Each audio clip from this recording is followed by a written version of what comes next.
obviously the review is always going to be to ensure alignment with the criteria of the certificate.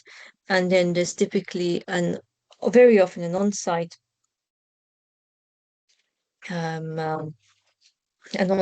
immediate on-site audit.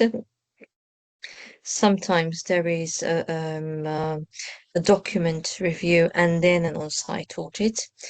And then there is a decision. So once you have the decision, then once again you are certified.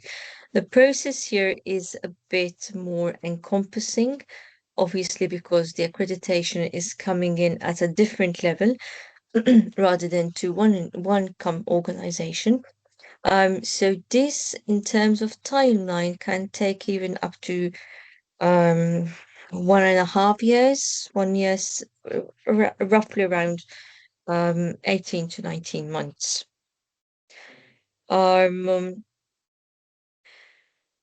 If we move on to the next one would be the ISO standards, the ISO standard 14001.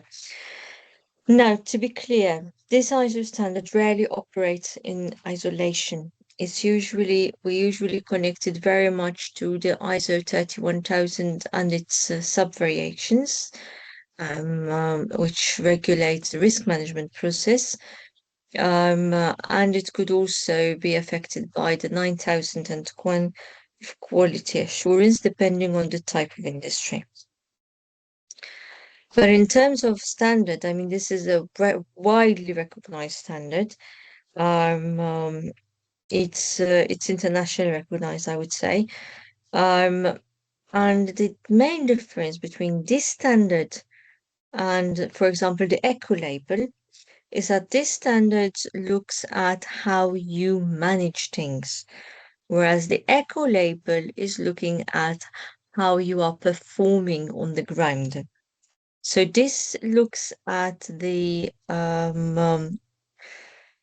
business orientation side of things, right?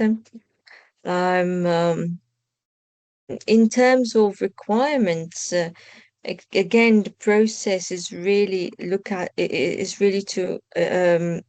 fill out the different, start with where you are now, look at the different baseline standards. The ISO gives recommendations. It does not give, you must have this, you must have that. It's very recommendation based, which in a way allows organizations to also be creative. But you would do a risk and opportunity assessment, and then you would need to have a legal compliance tracking in place. Usually here we commence with a full internal audit, obviously related to environmental management and sustainability, and then have a plan for the way forward. You do need to prove that there is leadership commitment and policy management that is dedicated to this. You need to prove that you have identified and implemented ways to have an impact on energy, waste, emission, and procurement of sustainable products. That's very, very important.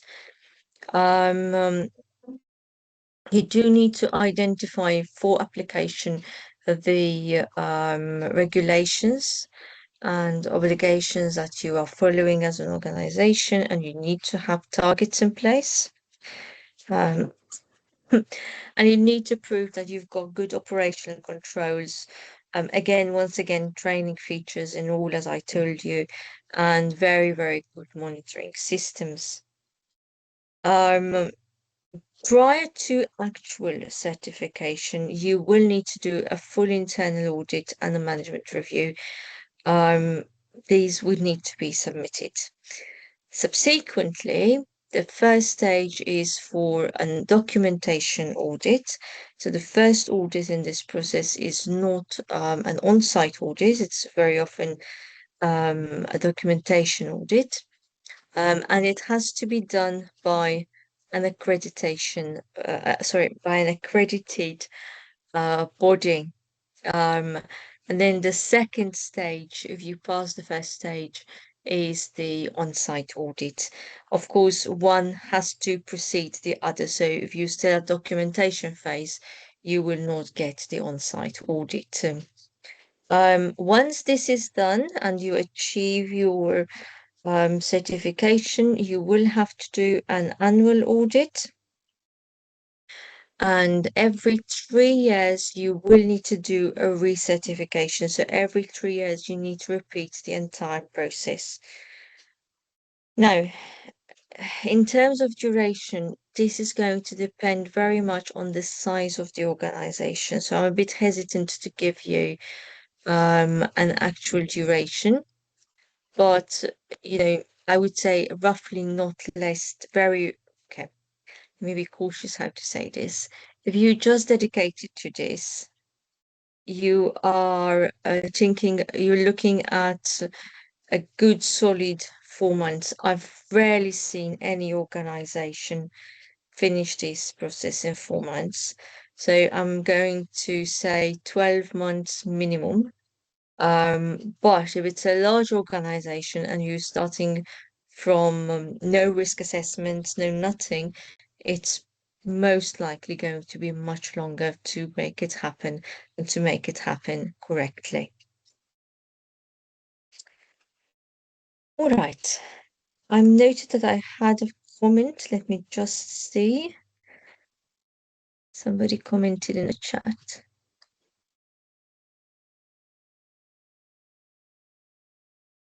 I am following the slides in order, but what I'm telling you now, Carla, is not in the slides. That's why I stopped the slides to be able to see you. So I will continue with the slides in order, don't worry. Okay, thank you. All right. Okay, so then we move on to the last point in this slide, which is the green label. Sorry, the green key. My apologies. The green key is obviously more associated with hospitality industry, right? So we're looking here at hotels, hostels, conference centers as well, can apply for this. It's very practical. I'd say it's actually the more practical one from all of them, and it's very operational focused. So a lot of emphasis here is made on customer service and customer engagement. So the green key is looking at things like environmental management. It gives a lot of importance to the action plan that the organization has. Again, you've got energy and water monitoring, and obviously waste reduction, waste sorting, recycling. You're looking at things like procurement, sustainable procurement. This goes into the details also of your products that you use and whether they are sustainable and harmful or not to the environment. Staff training, as I said, features across in all of them. Guest communication, but also here there's an emphasis on guest education when it comes to sustainability. And then the indoor environment quality, right? In terms of procedure to obtain the certification, you would need to register with the National Green Key Operator or the representative, let's put it this way. So let me just see, I will answer you. So green key, eco label, ISO standard. You mean the other one I was explaining before?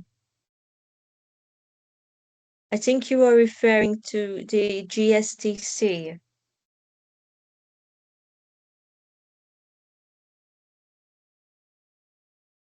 Okay, all right, Greta. But remember that is not a direct certification, right? That is a certification for accrediting bodies. So it's not something which is direct to industry.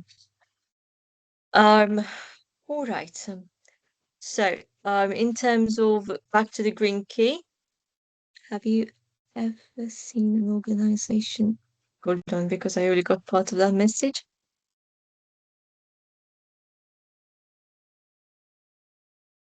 I will come to the barriers after. Okay, let me just finish explaining. Nina, I saw your message. I will speak of barriers after, right? Let me just finish with the explaining of the green key. All right. So in terms of process, the process is very well, I call it simple to obtain because it's straightforward. You again start with the registration through the national representative. Then you would need to do a self-assessment. There's a set criteria here, so you would need to look at and there's a point-based system actually. So you would need to look at obviously matching at the bare minimum of the mandatory requirements, but then the more you comply, the higher your grading. You start with the implementation phase. This would typically involve some policy changes, monitoring, some basic operation changes, very often, things which would anyway benefit the bottom line of your business. Once you have everything, you submit all the documents. In this case, you also need to submit performance data. So data which shows that you have made changes and that these changes have actively been proven to be effective. You would need to make an on-site audit. And then after the on-site audit, there would be the decision, the certificate, and then there's an annual renewal in this case. And also with every renewal, it's less of an application, but let's call it an application. With every renewal application, you would also need to give updated, obviously, data and show that you are still maintaining. This is the shortest one actually to get. So you can really get this in about 7 to 9 months if you really want it. Because its requirements are less, but let's call it less demanding than ISO, for example. So it's a bit easier to obtain. So I did see. I'm going to ask for any questions. I did see one question already. Let me just have a quick look. So I have Nin question. Are there any more questions? Maybe may we ask you to use your slide if it's possible, because also I can use this slide. I can use the slide, but what I've just told you now is not in the slides. So what I'm explaining now, I'm explaining the processes. They are not in the slides. That's why I stopped the presentation. No, but we are following the presentation slide by slide, right? But I tend to add on much more than what's in the slides, so that's why from time to time you see me stop and then go back. All right. Any other questions?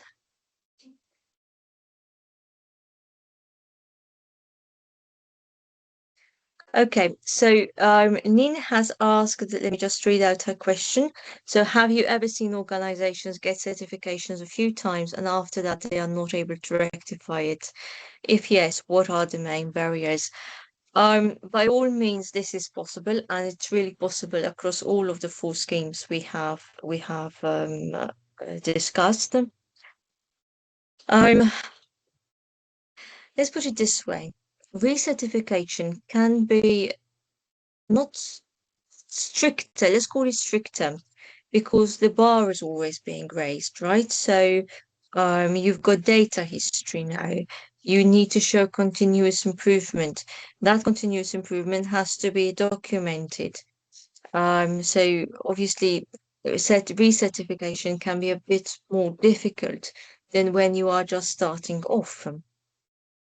I think one of the biggest barriers is that many organizations do not It's what I started off in the beginning, actually, when I told you it's not about getting the certificate, it's about upholding that certificate and maintaining it. And very few organizations actually budget for the cost of that maintenance because being sustainable is not cheap. It does have its return on investment, but contrary to other investments, that return on investment is very much future based. So it's some organizations do struggle financially to maintain it, especially once they do the let's put it this way, the immediate improvements, so the things which don't cost that much money, like some retrofits and supply changes. Typically, then for other things, budget starts to be tighter and sustainability does get deprioritized. So I would put this as number one barrier, to be honest. Second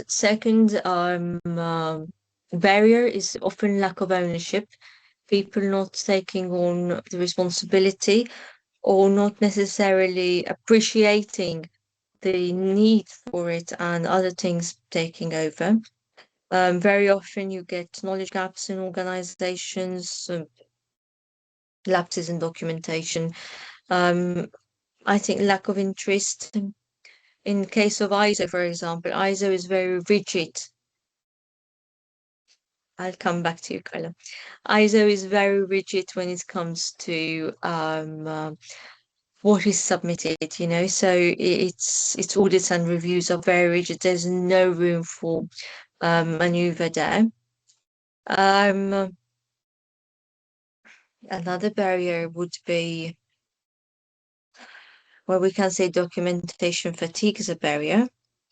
Because getting certification one time is one thing, but investing in somebody to maintain that documentation required for recertification, and you will have auditors asking you many times for multi-year data, especially when it comes to ISO 14001 and the GSTC, you're going to be asked for very cumbersome data in every audit. So you do need somebody dedicated to making this happen. Also remember that standards evolve, and the standards of today are not the standards we had or requirements we had some years back. So you could have circumstances where, properties or venues meet the requirements now, but then need to do certain changes when it comes to recertification. Overall, I would say that the biggest, yes, overall, I would say that amongst the biggest problem is when you have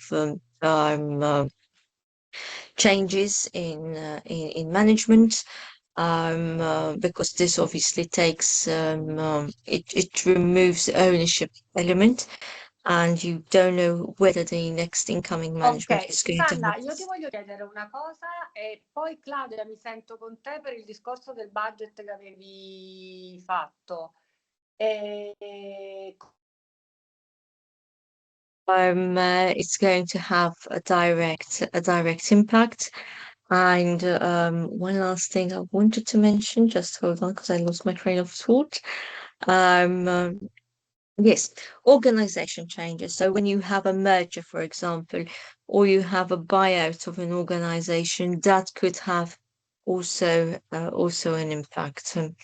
So, I mean, these are the main barriers that you typically find happening, I mean, nothing out of this world, but these things do have a very direct impact on whether companies do get through certification or not. I know there was a question. Let me just go back. So Carla asked, thank you, Nin. How can ROI be calculated when it comes to sustainability certifications in tourism?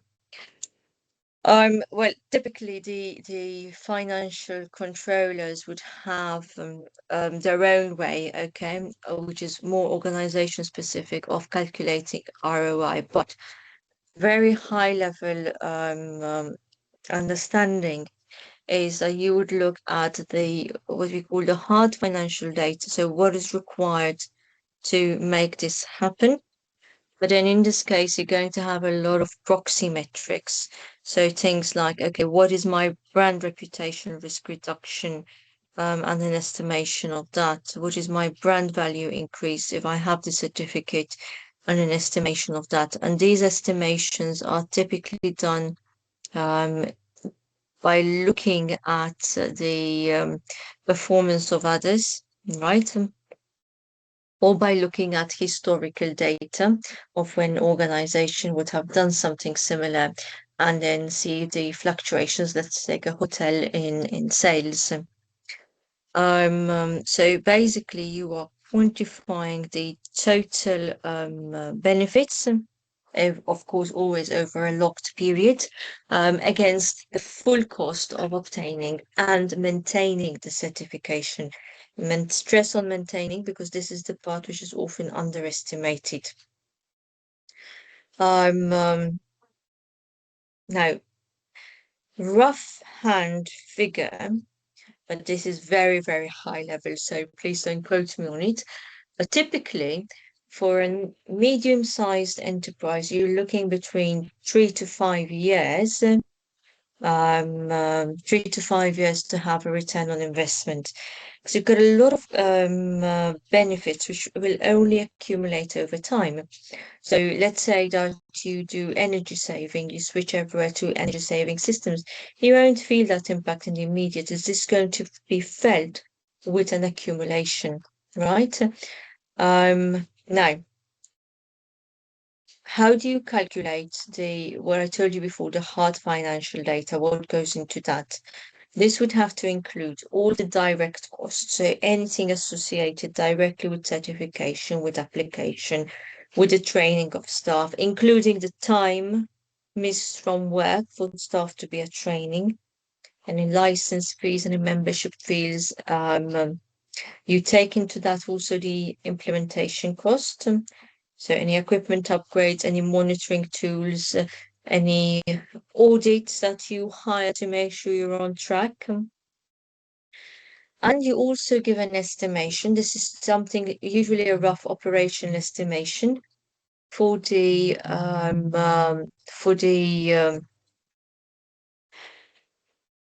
renewal fees and the annual audits which are needed, but also for the reporting requirements. Okay, so all of this would need to be taken into account. As I said, typically your accountant would be able to quantify the savings based on past experience, and then you just do the comparison. I mean, in terms of revenue uplift, this is a bit trickier because this is going to be very company specific. Because you need to look at occupancy rate, daily rate, daily changes, the revenue already generated per room and the anticipated increased revenue. So you do need to take these into account, but this is going to be very, very industry specific then, company specific then. Does this answer your question though?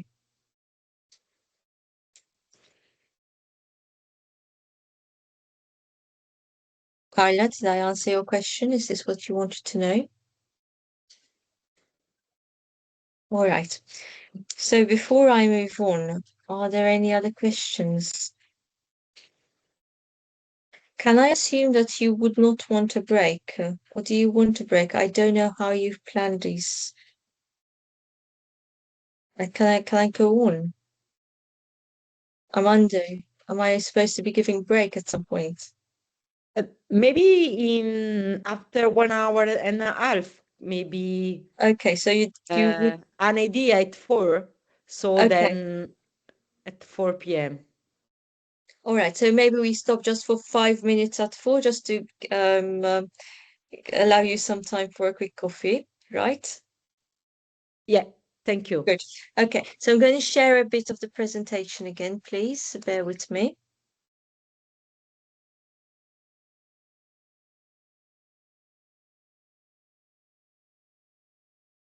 You should be seeing my presentation, right? Yes. Repeat the slideshow again. All right. So here you have a bit of information on the eco label. Okay, I've gone into a bit more detail. But basically, as I said, it's a voluntary organization, third-party certificate, focuses mainly on products and mainly on services. And it also helps for customers to be able to identify that you are promoting sustainability, you know.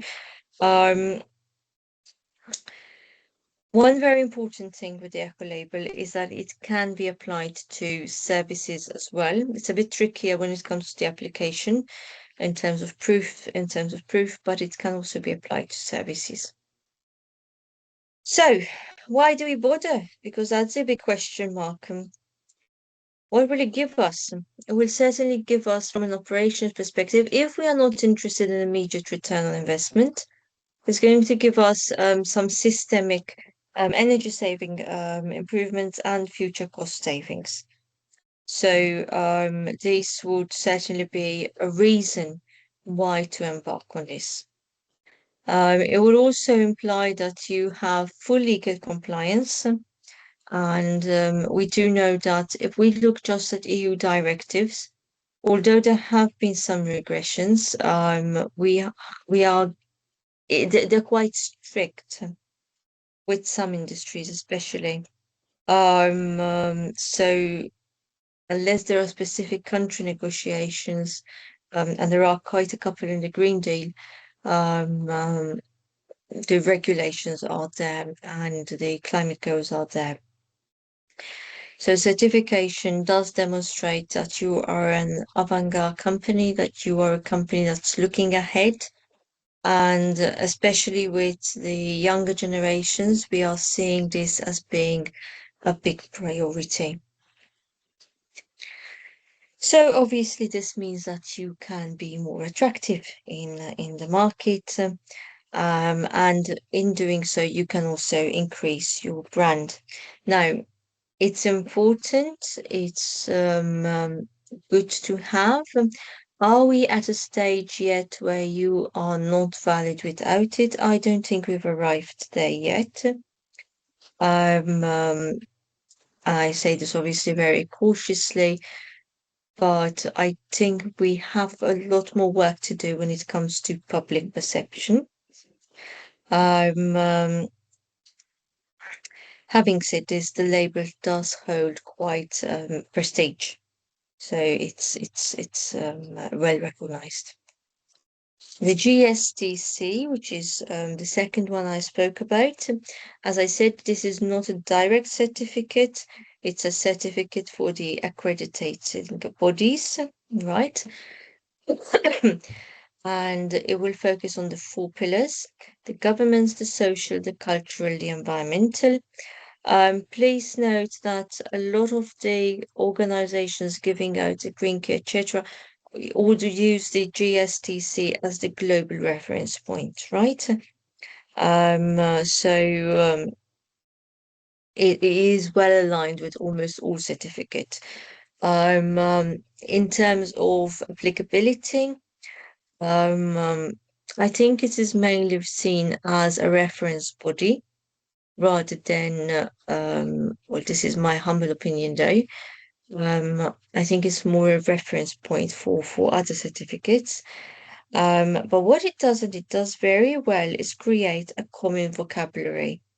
And I think this is one of the key important things because you without having this common vocabulary, you do get a lot of overlaps and other certifications working completely in isolation.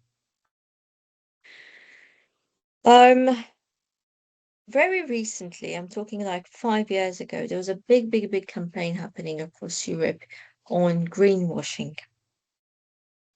And the idea here is to stop organizations from using sustainability as a pure marketing tool. I don't think we will ever eliminate that, but I think we are reaching a point where the consumer can make a well-informed decision. And GSDC has been a big advocate when it comes to greenwashing. So, being a reference point, it provides roadmaps, it provides direction, it provides reasons and scopes and social and cultural indexes and impact possibilities. It's a good reference point for education bodies, for accreditation bodies, even academic program accreditation. But it's, as I said, it's a certificate for the certificating bodies. ISO standard, please remember that this does not work in isolation. Very often you're looking at multiple standards working together. It's the most robust out of all of them, okay, the most structured and so on. And it is based on the PDCA cycle Plan Do Check Act. So there's no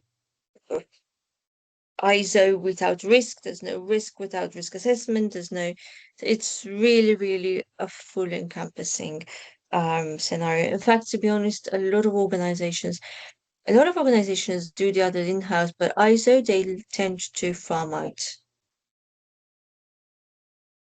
Okay.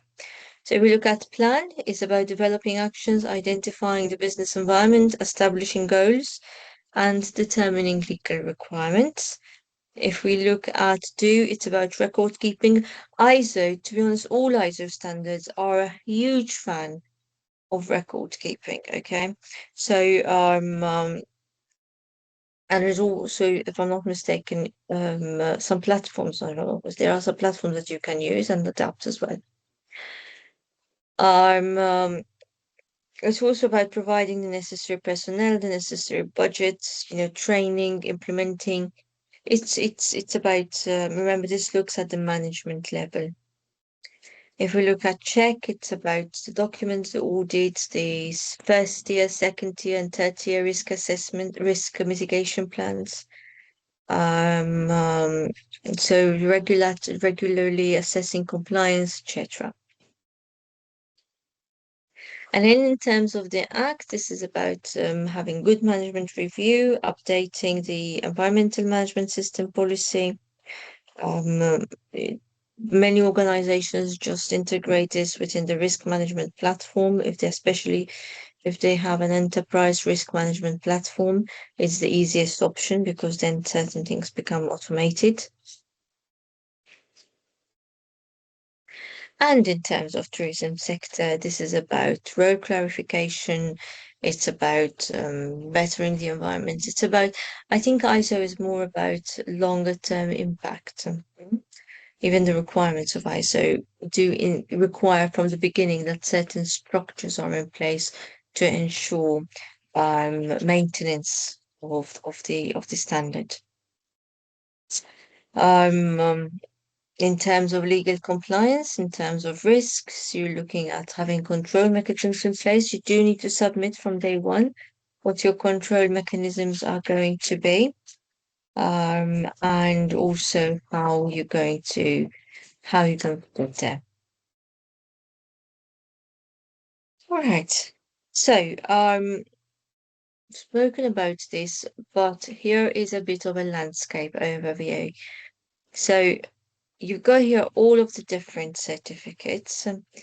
Every certificate has its unique scope. I'm going to be very clear, there's a lot of overlap here. Okay, we're going to go through these bit by bit, but there's a lot of overlap in what they cover and what you can achieve with them. But this is really like the options that there are. There are some others which are more country specific as well. All right. The plan in the presentation is to go through each of these. But obviously we will come back eventually to this slide and if you have questions specifically on any one of them, I will gladly answer. All right, let's start with the first one. The first one is the Biosphere certificate. Now this is it's also an internationally recognized certificate. I don't think it is all right, let me rephrase this. It's an international recognized certificate, but you would typically not find organizations working towards biosphere certification, but they would be working towards the Sustainable Development Goals under national initiatives. Because a lot of countries, especially in Europe, have translated the SDGs into their national policy framework under environment, right? Simply because there's also compliance requirements with the European Union and reporting with the European Union. So a lot of organizations would be doing things for alignment's sakes and not necessarily specifically for biosphere.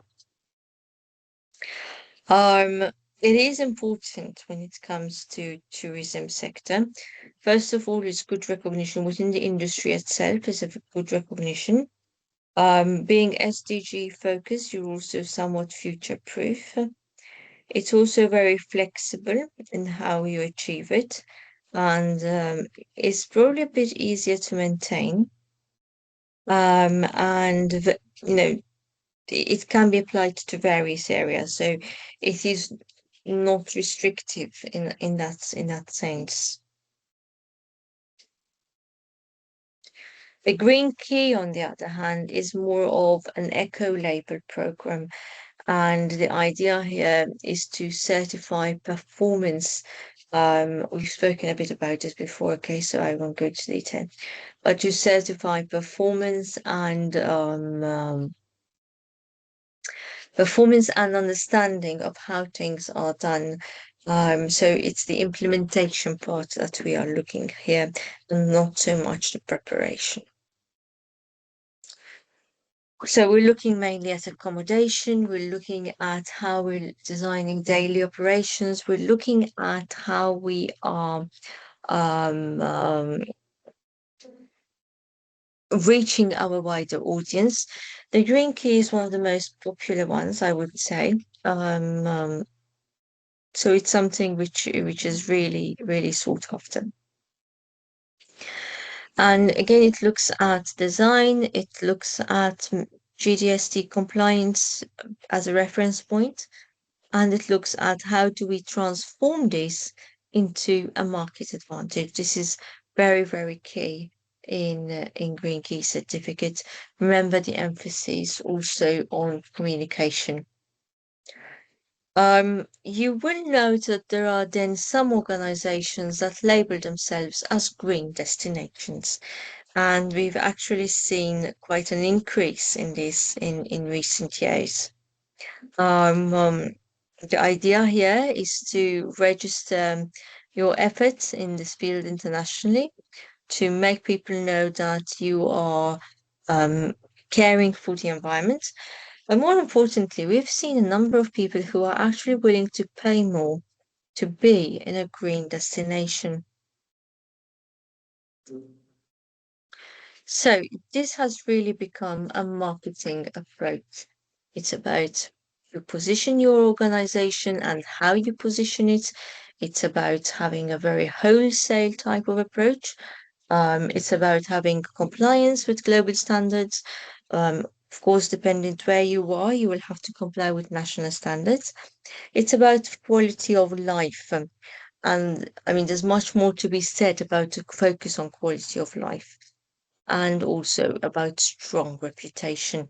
Let me focus a bit about this quality of life scenario because we're seeing a lot of organizations bank on it as a means of making of attracting the more healthy conscious and green conscious clients, right?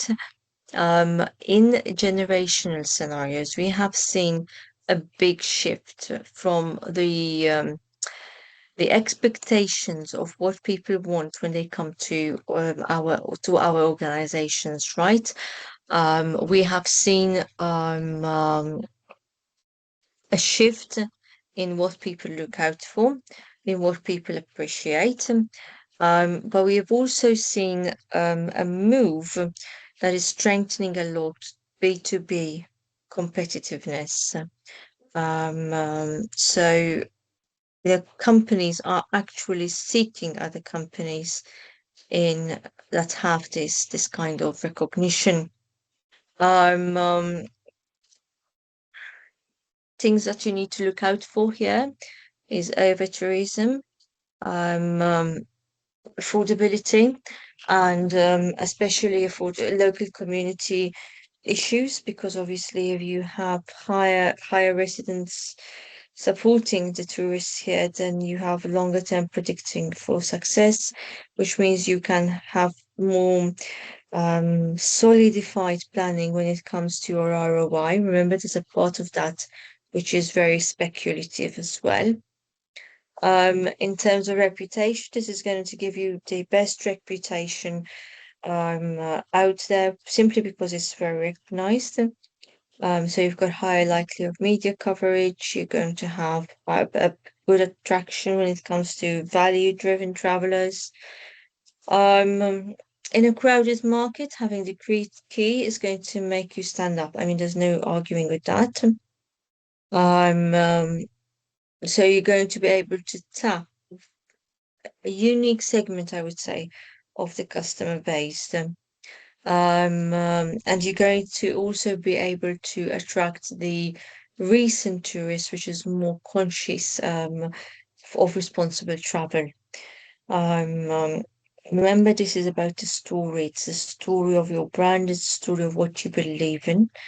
And it's kind of the stamp. A lot of organizations see it that way, as the stamp of their story. Now, the problem with this stamp is that it comes at a premium. So you do need to do some initial investments. Take this back to ROI. You're going to need to look very much at the visitor yield and the quality environmental cost savings, okay? Just to tie back with the question I believe Carla asked me earlier. All right, any questions? Just trying to go down. No, we are now not talking about biosphere. We've moved on from that. We are talking about this slide here, which is referring to the concept of green destinations. Sorry, but your slides are not moving when you're in presentation mode, so we can't see. What do you mean the slides are not moving? Okay, so which slide are you seeing right now? Well, right now we see the slide that you just opened, but previously, before you left your presentation screen, we were still on the first eco label slide, so we didn't see any of the slides you moved through. Oh.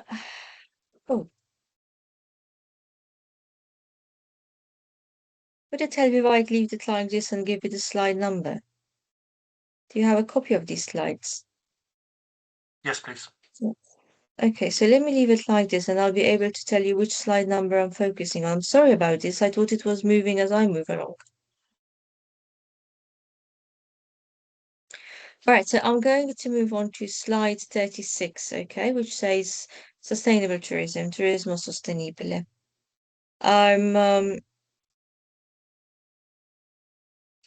So it says on your slide, sorry, I stopped for a minute because it says Spanish and Portuguese. So basically what we're looking at here is the idea of creating a balance between environmental impact, societal impact, and economic dimensions. So for a very long time, we spoke of sustainability purely from the environmental point of view. But we have realized, and this has also been reflected in a lot of the different directives and in a lot of the standard requirements, we have realized that there cannot exist environment which is long-term sustainable and maintained without taking the other two into account. So we now speak about this as a kind of a pyramid requirement rather than each working in isolation. Right, so moving on to slide 37, where you have this circle on sustainable tourism.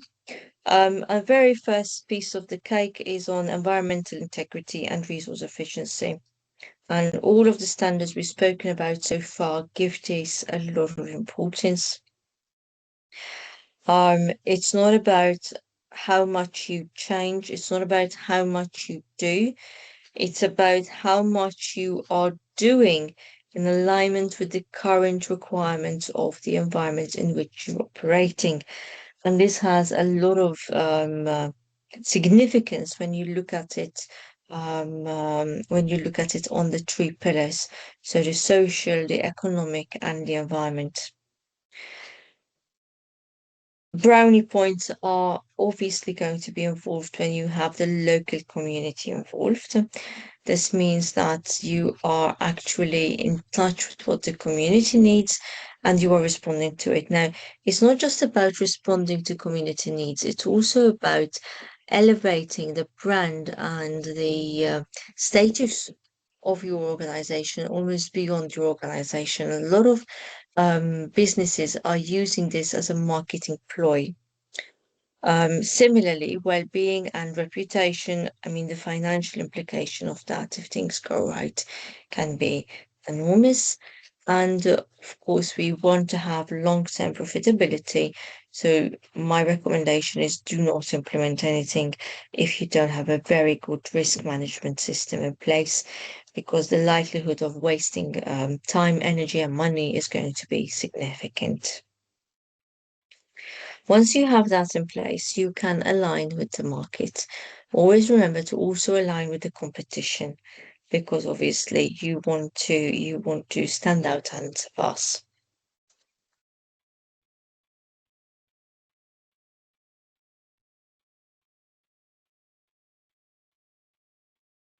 All right. So slide 38, and here we are seeing that the approach to all of this is very basic, which it is. The processes are very simple. The registration, application, all the processes are fairly easy to manage, right? But the main focus should always be on minimizing environmental impact. And because of this, it has become extremely important for the tourism sector, right? Now, remember that one key issue here is that not everything depends on us. There are some elements which are beyond our control because they are dependent on the guest. So in everything we do at this point in time, it has to be about guest education and guest coaxing to get where we want to get. And in our policies, in our way of doing things, in our approaches, this has to be given top priority. I can have the most efficient, resource efficient building, but if my guests do not use the elements correctly, I may still end up having the most polluting building in town. So a lot of emphasis is being placed on guest education. All right, let's move on a bit to the concept of corporation, B Corporation. Now, this is a very international certificate process. It is a process which is applicable to for-profit companies. So ISO can be applicable to for-profit and non-profit. And the idea here is to focus on transparency and accountability. So not what you do, but how open and transparent you are with what you do. Okay. So every previous certificate we've spoken before required changes. This requires transparency as its main goal. So there's a huge shift here from where we started off. And if I move on to the next slide, in terms of process, it starts off with an understanding of where you stand through a very comprehensive assessment. In that assessment, you also look at the likelihood of maintenance and reliability, therefore. You are also looking at attraction of talent, which can continue to feed your sustainability goals, the statistical preferences of your guests, and some sample applications. So it's really a roundabout cycle. As you can see, the processes for almost all certifications are very, very identical. Now, Ecotourism Kenya, for example, would be a certification body that has membership to it. There is something similar in many countries. Okay, almost all countries have some such a body. But if we look at the Kenyan one, this gives a lot of importance to the local benefits of the community. So this would have to be a center trait of any application going through this body.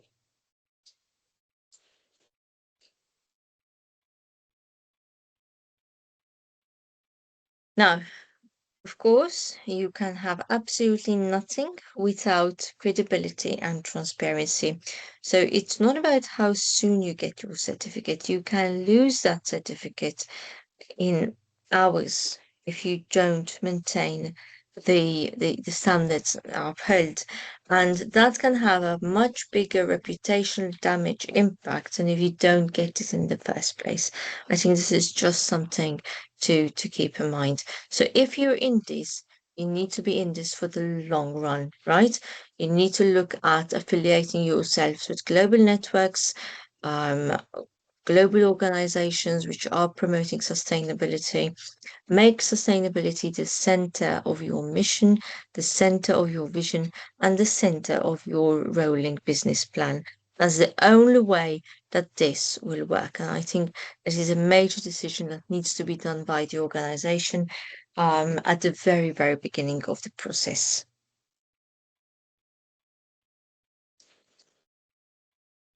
Here you are going to be looking at community, at culture, at trade, at positive impact, at capacity building, at making sure you're affiliated with GSDC compliance organizations. So you are looking at almost restructuring, re-engineering your business operation processes. So this is why I keep saying it requires a commitment. It's not just something you do because you want another label, another certificate.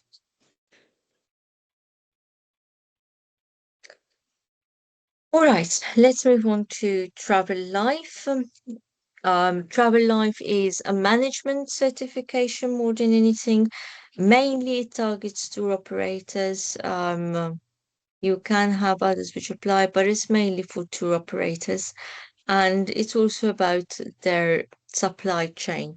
So how they connect with, for example, transport services, hotel services, and whether they're connecting with sustainable sources. Now, obviously, this will have an impact on countries like Malta, which are surrounded by sea, and on the type of travel that is being proposed. So the key change here, which is not found in the others, is that responsibility cannot be held within one organization. Responsibility is very, very much spread.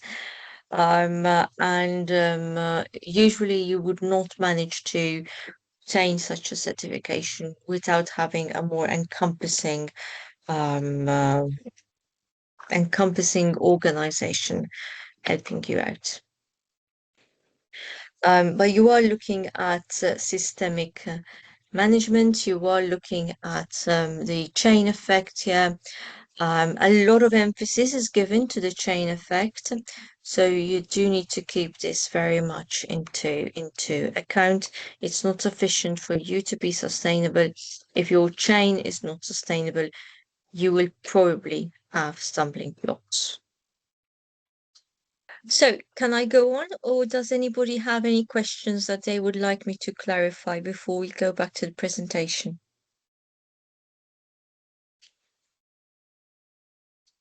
Okay, so I'm just going to share the presentation again.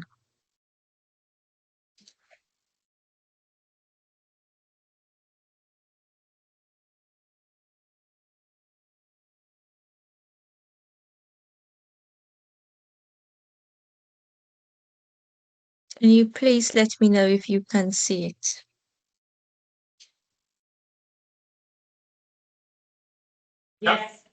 Yes. Yes, All thank right. you. All right. Let me just make it visible. Okay. So let's move on to toolset. Now this is more of an evaluatory system, right? So here we're looking at how do we position ourselves, equip ourselves to be able to engage in corporate social responsibility better. And obviously with the ultimate benefit of that resulting in a better promotion, better outreach, and also better attractability. So once again, the focus here is on directly the perception of the end user being our customer. Now, obviously, all of this is very, very important when it comes to the tourism sector.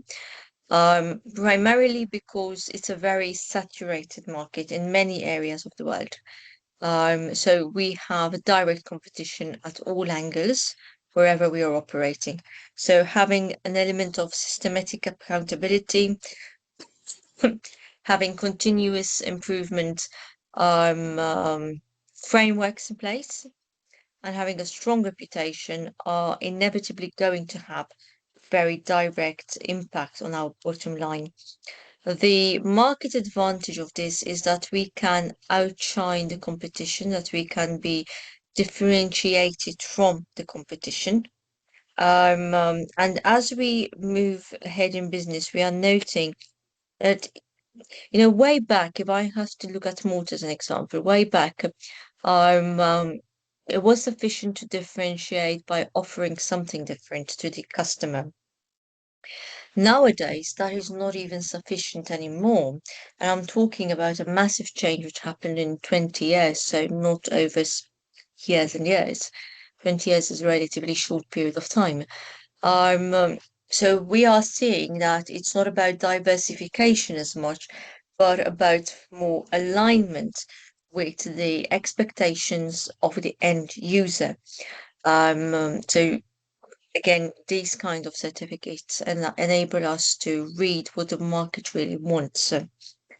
Again, GSDC is going to be an overarching umbrella that's going to come here constantly.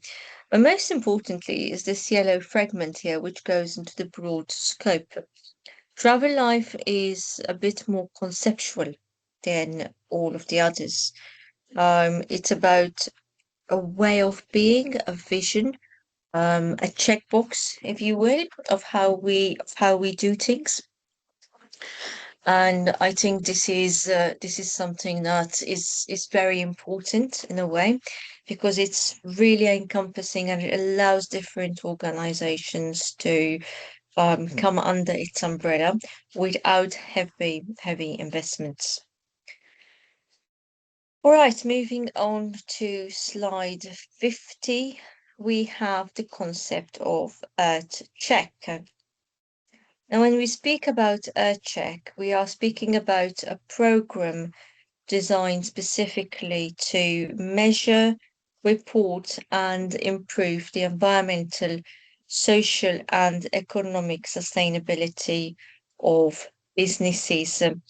In terms of requirements, this is again a very over-encompassing program. I don't know if any of you have had the opportunity to actually work with it, but it's very encompassing of different areas, so it's very easy to get the certification. Let me just speak a bit about it in terms of what the process is to go there. Okay. So first of all, I'm still on slide 50, guys. I just switched so that I can see also the comments and people in the room. It's very much about travel and tourism focused, right? So you're going to see it cover things like resorts again, like attractions, like hotels.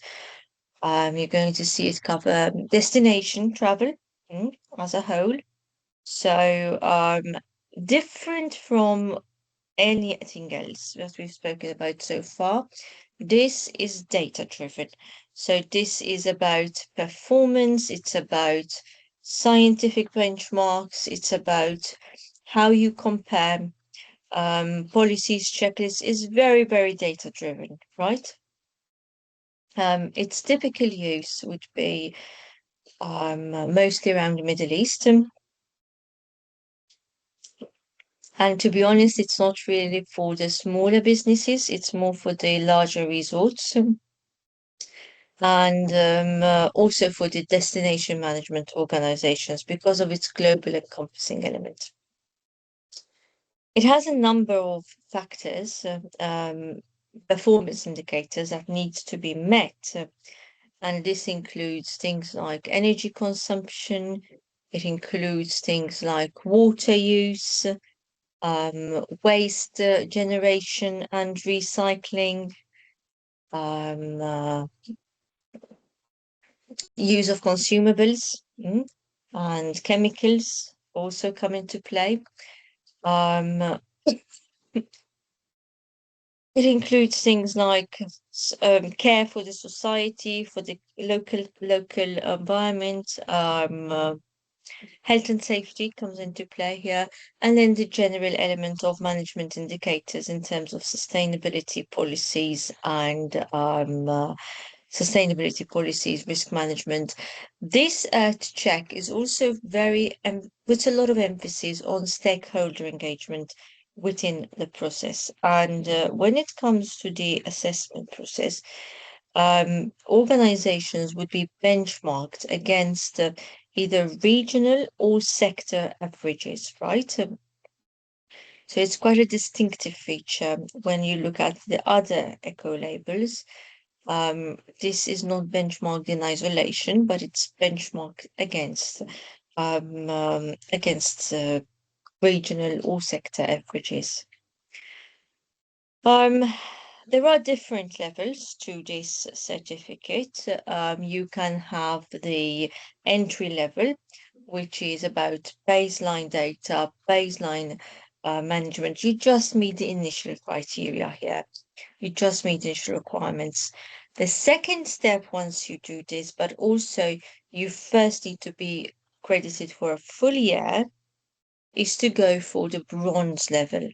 Now, the bronze level requires 1 full year of certification, and it also requires that you have the ability to resubmit verified data after that year of certification. The next levels, and these would need multiple years of correct certificates, are the silver, the gold, and the platinum. You obviously reach higher certification depending on your tenure and also depending on how much improvement you make. So again, contrary to the others, this gives a long-term growth trajectory, a roadmap for organizations to follow. So in that sense, it really helps. It really helps with creating of a vision, right? In terms of process to get the certificate, it's very much the same. You go for an organization that, if you want to join, you have to define your scope, your portfolio, how you manage your portfolio, and so on. You would need to submit your operational data.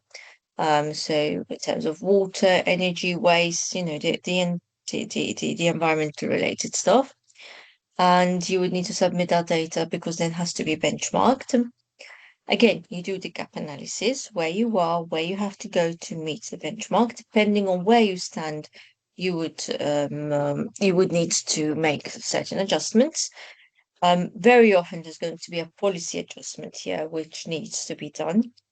And you would also need to set some targets, right? The application process will require you to submit targets for achievement. Once you've done that, you will need to have audits, which happens. So this would be an audit which verifies all of the documentation you submitted. Very often there's an on-site element because of part of the application is about on-site practices. So you'll need to follow that. And then depending on whether you meet the benchmarks or not, you get the certificates. This has an annual reassessment, and there's also some periodic audits that you need to submit to maintain the status. But to be fair, it's a bit more doable, if I may say so, it's a bit more doable than the others we spoke about. So a large organization which has, or a resort, for example, which has most of the things in place for cost savings purposes should be able to get this done in approximately 6 months, unless they're starting from the very beginning. Could you please use the presentation or slideshow tab? I can use the presentation mode, Greta, but some people were telling me the slides were not moving when I did that. That's why I switched.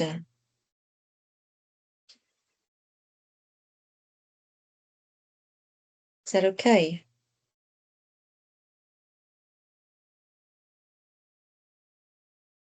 Greta? No, the slides are not visible. Oh, no. Now I stop because every so often No, I no, need to no, see the okay, chat. I understand. No, no, I understand that you are now a free speech. Don't worry, it's only because someone asked for the slide. Yes. So she asked me to put them in slideshow, but some people were not seeing the slides move when I was in slideshow. That's why I'm But keeping now them. you are not using the slide. Right now, no, No, but she sent this okay. like 10 minutes ago, so when I was using the slide. All right, okay. Any questions specifically on Earth Check?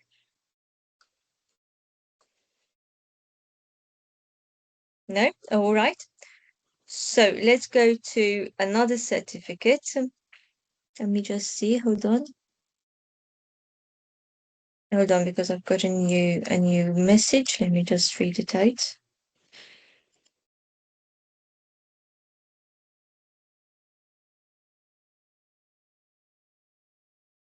So we have UECO label. Wow. Good, Svanko. That's really good.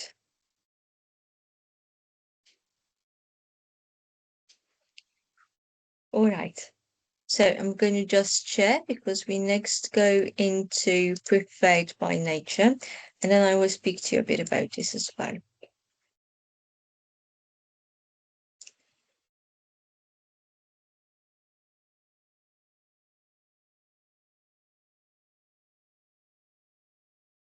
So let's try again. If you don't manage to see anybody, just let me know. All right, so the next one is preferred by nature. Now, this was formerly referred to as, it was part of the Rainforest Alliance, right? So it's just been designed as a form certificate.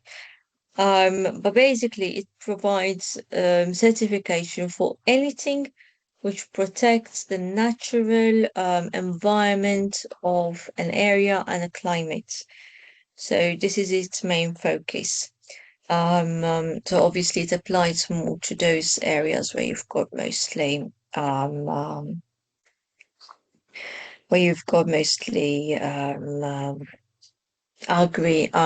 agriculture and so. As a registration, it is not through a body. This is an independent registration that you would do. Again, this one typically would be more catered towards the larger businesses, although not solely. You would still follow the GSTC reference points. You don't need to be applying through a GSTC recognized body, but you would still more or less be following the same referral points. There's a lot of learning and improvement which has to go into place here. And you're also looking at a lot of natural resource focus, right? In terms of independent registration, this means that more or less as an organization, you would be leading the way in this, which is probably a bit different from the others. Before I move on to the PDCA cycle, I just want to talk to you a bit more about this, okay? Because I do believe it merits a bit more information. So basically, one big distinction that you need to make here is that this type of this, I know it is the alliance, but in the way it's relabeled,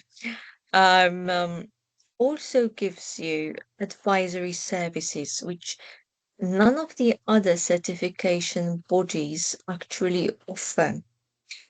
So they will conduct audits for you. They will tell you what needs to be done. And they will also help you build your capacity building, which again is something that would typically be left up to your what you're doing. So the idea here is more supportive, I would say, it's not just the mayor giving out of a certificate, it's a more supportive process. So they would also help out typically in the risk assessments, in the development of due diligence tools, and in the needs of the environment to be sustainable. Okay, so it's quite robust in that.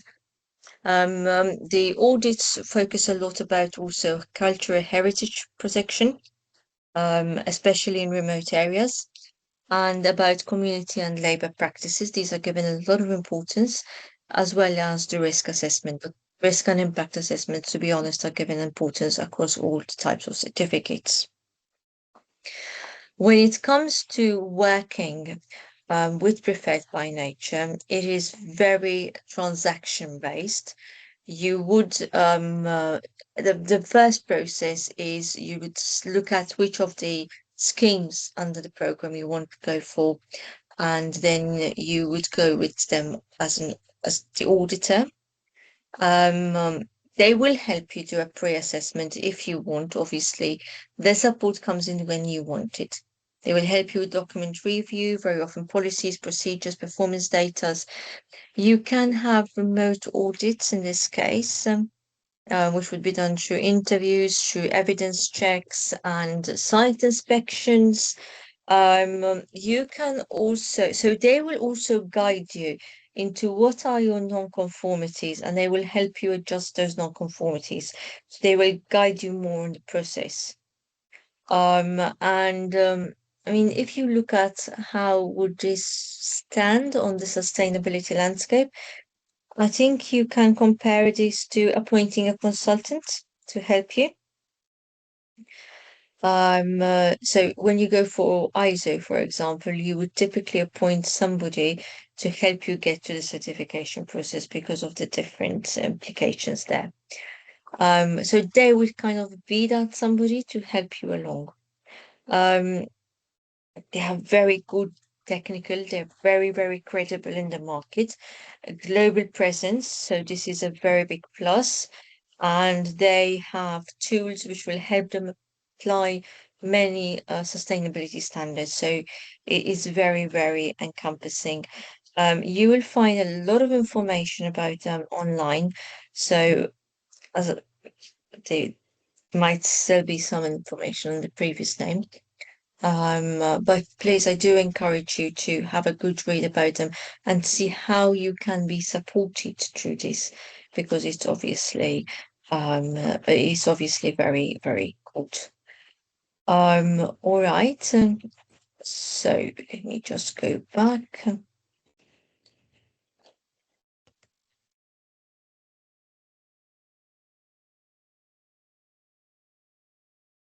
All right, so after that interlude, let's go into a step-by-step guide on how you obtain. Very simple process, as you've seen already. It starts with planning and preparation phase. I cannot underestimate the planning phase, but in my humble opinion, stage 4 becomes the most important phase, not just because you get the certification, but because this is when we're looking at maintenance. And it is very easy to get the certificate. It is not always that easy to keep it. So it's very, very important that your stage 4 is very robust. All right. Under planning and preparation, I mean, these are some high level, but obviously every certification will have its own specific criteria, but there are a lot of overlaps. So you obviously start by choosing, okay, what makes most sense for me? Not just for me, but for the region where I'm operating. You have to give this importance. There are some certificates which mean more in certain areas. And at the end of the day, if you're investing in something, you want it to have an ROI. So you need to take this into account. You also need to look at the operational implications.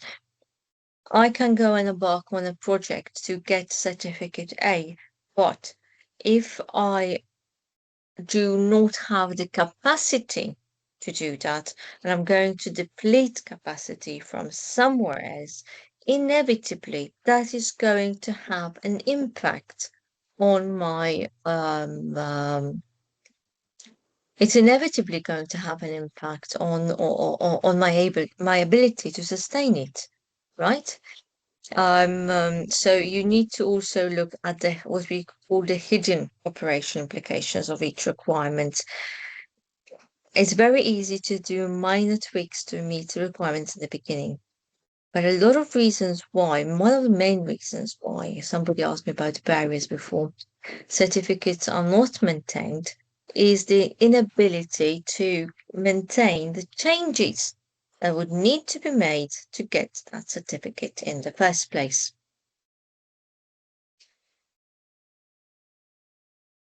Then the next step would be to really translate all the requirements into tangible solutions. This is very, very important. The solutions need to be A, tangible, B, doable, C, achievable. It's useless setting goals which are, changes which are very out of here, because you don't have to. For many of the certificates, it's not about how much you do, but the impact of what you do. So this is something you need to keep in mind. The gap analysis will evaluate how you're doing your current operations, what you need to be doing, what changes need to be made, how those changes can be made. And obviously, this must include an element of comparison with your affordability as well. So this should give you, however, the elements to look out for and to extract when it comes to proof of change in the application process. The scoring criteria is depends on the certificate process, but it's also, whether you have this a bit or don't have this at all. And again, it's all about how much effort am I doing for how much benefit am I gaining. In an ideal business world, you want to do less effort, more impact, because effort costs money. Especially if you're starting out, you want to make sure that this is sustainable in the long term for your business. In terms of mapping and responsibility alignment, you do need to have the responsible owner of this process, right? Typically you would split this up in different areas and then assign them to the different departments. You've got an example here with housekeeping and so on. It's also practical because you don't want the certification process to be a burden on your employees or on your departments at the workplace. You want this to be part and parcel of the day-to-day job, and you want it to be integrated in the workplace culture. So this is how to go there. The next thing that you can do is a criterion mapping. I mean, in any project, to be honest, in any scenario where you want to implement something, this would be a good idea. And this is where you map the actual process of how you're going to achieve from point A to B, including the update of the procedures that are going to get you there. So this would be pivotal. All right. So moving on to stage 2, here we speak about the implementation of actions. Obviously, once you have the actions identified, the next step is to implement them.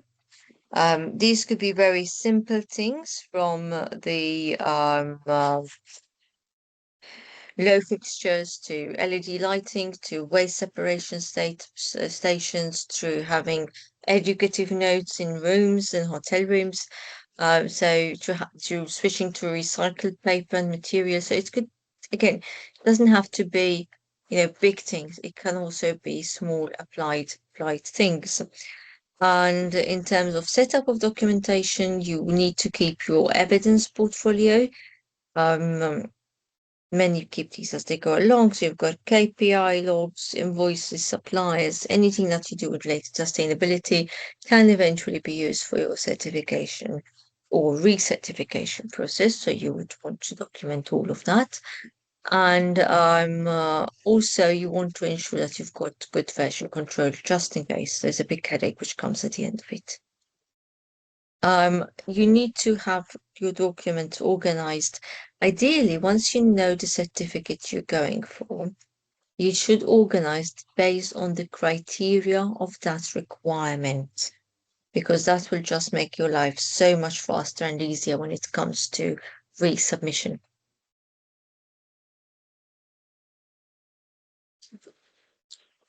In every certificate application, there's going to be some mandatory training that you need to prepare and organize, depending on the areas you're focusing on. So obviously you must be able to do this. Staff need to be able to articulate the procedures, especially in case of an audit. But you also need to make sure that you have internal alignment. Biggest problem when you introduce something like this is that they can easily go against the culture of the organization. So I always say you cannot introduce something like this and expect it to work unless you have a parallel culture change process happening. And that takes time, and one cannot underestimate the level of impact that can have. So stage 3, we check, we act. We look at the pre-internal audit, the final. You want to do this as close as possible to the external audit. You have here 5 to 7 days. Maybe that's too close in case you need to fix something. So you might want to do it a bit earlier, but it should not be too far apart. You should also identify and immediately rectify, for obvious reasons, any observable inconsistencies. Typically, in an audit process, these would be documented as minor non-conformities. And typically, when you get minor non-conformities, you will be given time to rectify. So it's not, they're not seen as major red flags that should stop your applications. Of course, if you have major red flags, that could mean a temporary pause. And then once that is done, you go all the way to external audit and certification. Almost every certification process will require you to have an on-site visit. Okay, so this is something that you need to be prepared for. Sometimes your external audit will give you not just non-conformities, they will also give you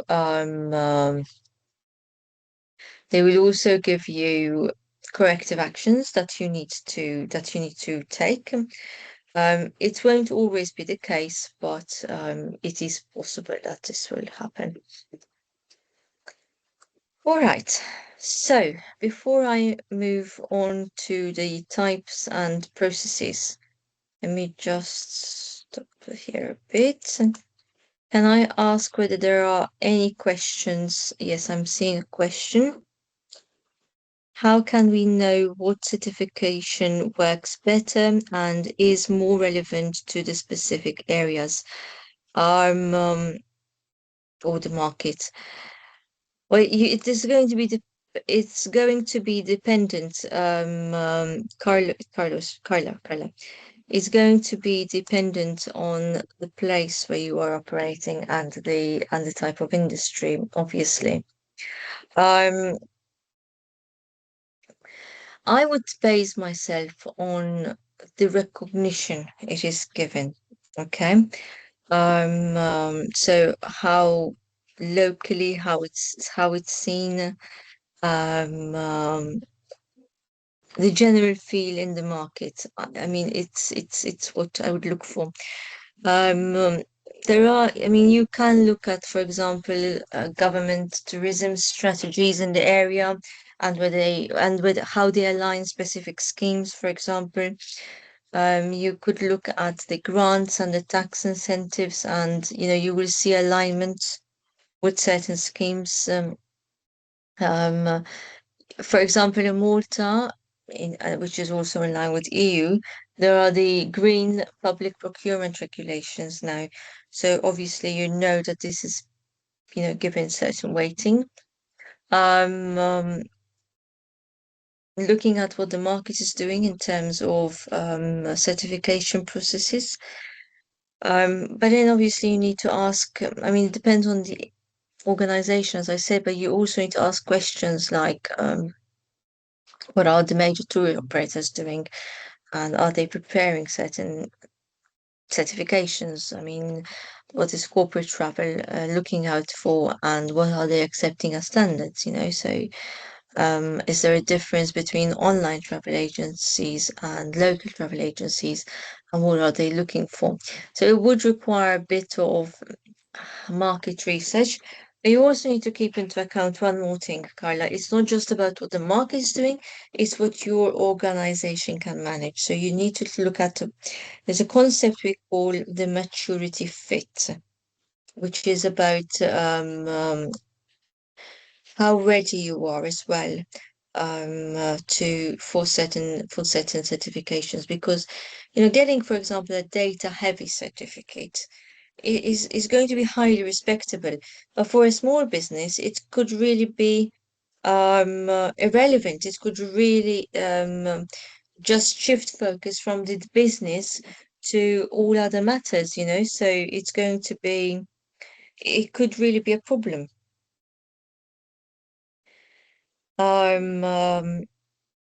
Does this answer your question,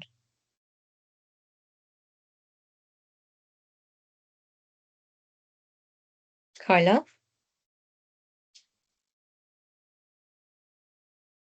Okay, partially. So which part didn't I answer, please? Because I'd like to answer you in full.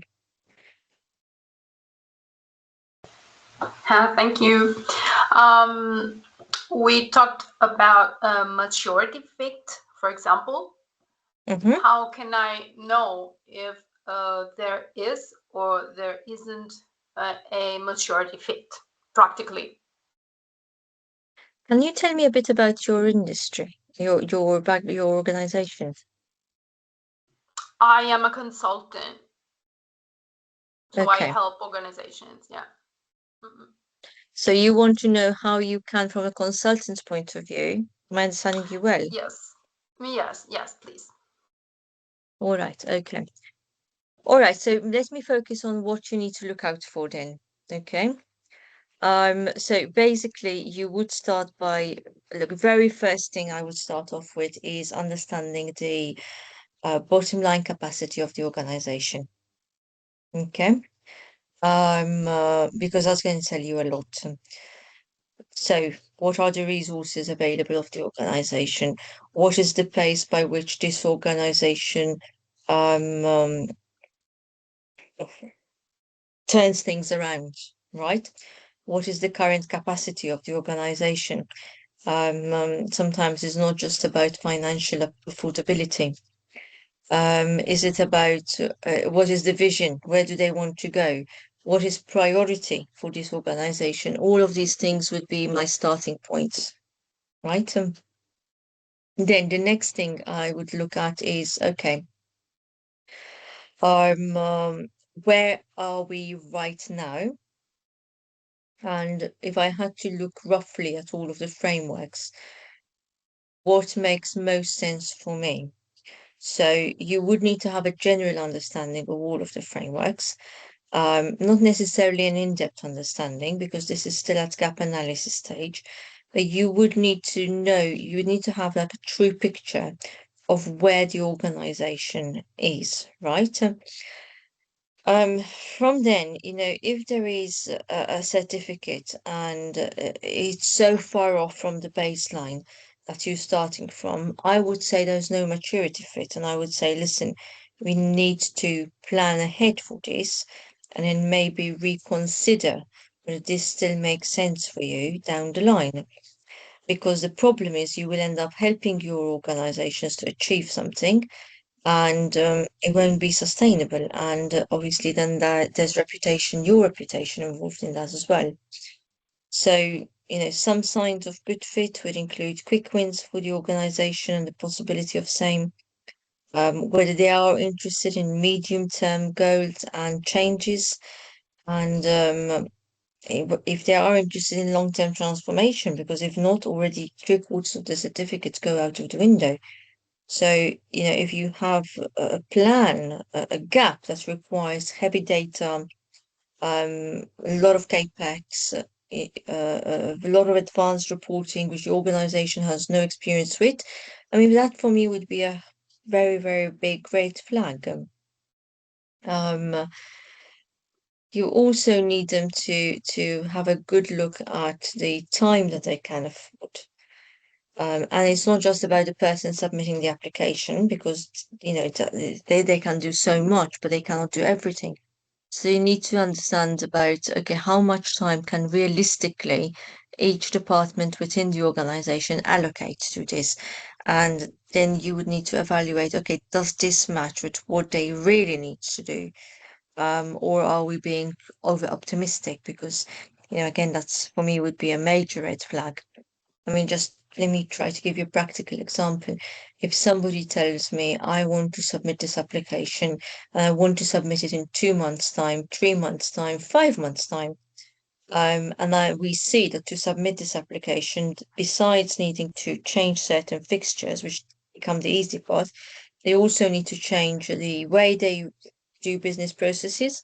They need to update their policies, they need to update their procedures, they need to re-look at their supplies. I mean, I would be the first one to say, listen, very ambitious project, kudos to you, but unless you're shutting down and doing nothing but this, there's no way you're going to get this done. Because it's not just about the preparation part, it's about the actual translation in practice. And to be honest, that is where it becomes challenging. To prepare, that's not the biggest issue. This is why I said in parallel, you need to have a whole change management processes. A lot of these certificates are going to require some form of business process reengineering to get them done. So you're going to need to change things beyond simple fixtures. Another thing you need to be very mindful of is the skills gap. Because if you're working as a consultant, you are probably not there forever. So I always say people never call me when things are right. I can forget about the organization. But they typically call when things are wrong, you know, when there are problems. And so you also need to understand a lot what is the continuance ability for the organization. Because you will not be there 24/7 to guide them. Again, if I see that there's no ability for continuous, I would find the maturity fit to be very, very weak. If their budget levels and the estimates of what needs to change are very far away, I would consider the maturity to be weak. If they are very willing to get the certification for one reason or other, but they are very resistant when it comes to change management, and I experience a lot of resistance amongst the people on the ground, I would consider it to be maturity fit to be very weak, you know. And then in that case, one thing I would definitely recommend is a lengthening of the period. You also need to take into account the size of the organization, right? Smaller organizations will struggle more. The market where you're operating and whether there are changes between seasons, and also any subsectors which could have an influence on your operations. To be honest, whilst you're doing the job of consulting them, you can insert some tests, you can suggest certain things and see how they adjust and what they look at as trade-offs and what they prioritize. I mean, if you see that they're going for a one-size-fits-all methodology, or just implementing the most basic solutions, or a big emphasis on we need to get the certificate as the goal rather than we need to be sustainable as the goal. If you see that there's no openness to discuss organization readiness, culture, people who will not necessarily appreciate the changes, I mean, these would all be very big red flags for me. And one of the ways I would mitigate it would be to ask for actual deliverables. So I would want to see that they really want to have a fit. So I would want to see how they're going to prioritize their actions, and so on. So for me, it would be if I have very big concerns, I'll ask for a pilot before they actually do it. Now, obviously, you're going to be in a bit of an uncomfortable position because when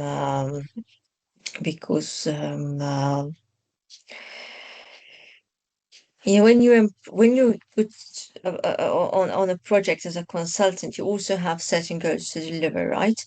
There have been instances where I've told in different projects, not just this, where I've told organizations, this is not going to happen. At least I don't see this happening, or we will get this for you, but if I'm 100% honest with you, it's not going to last. From a consultant perspective, solely I'm speaking now, you also need to protect your reputation. And I'm very mindful of that. I personally will not work with anybody unless I know it's going to be a good outcome at the end. So if I'm very mindful of that because of own reputation, people won't come for you for consultants for certain things if you don't deliver right. So I'd rather stop things if I see that major red flags there. Does this answer your question, Kyla, or do you have more to ask me? Absolutely. Thank you very much. Thank you. Does anybody... I'm seeing my camera switched off. Apologies for that. Does anybody have any other question? Anything you'd like me to clarify or elaborate on? Any difficulties that you might have found? Okay, so let me say, I would consider also the context where business operates or aspires to operate. Let's say I operate internationally. I would go for, okay. Okay, I'm just reading Tiziana's comment again. Which certificate is considered relevant? I would want to attract. Tiziana, I agree with you 100%. It is a strategic decision.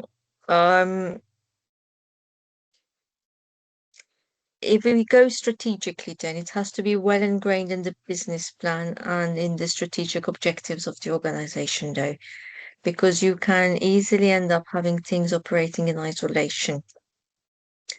But yes, obviously, if you plan to go international, then I would always recommend ISO standard. Not all companies are able to implement ISO standard, though, and you don't. I'm very mindful, Tiziana, I'm very mindful of retractions. So this is my biggest worry, because to acquire something is one thing, to lose it, or be found as not maintaining the standards can cause so much reputational damage that it worries me. So if the company is ready, I would say 100% yes. If you want to go international, at least as things stand today, ISO is the way to go. But for risk management, you might want to consider COSO, and especially in America. But I would still be mindful of the readiness, the state of readiness of the organization.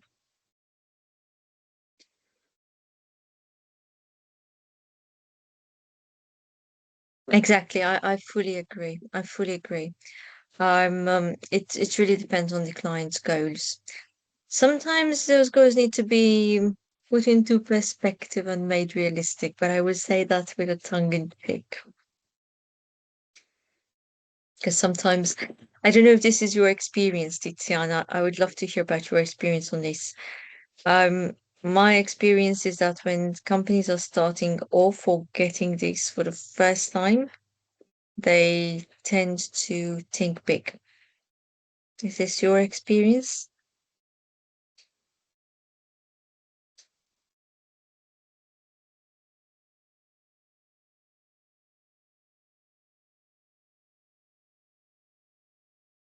Tiana? Yeah. Yeah. I think it also boils down to personal preference. Mind you, I am more in favor of organic changes. Because I like to see, it also gives me peace of mind that they are well ingrained. But there are other people out there who are a bit more aggressive in their approach, a bit more forefront runners.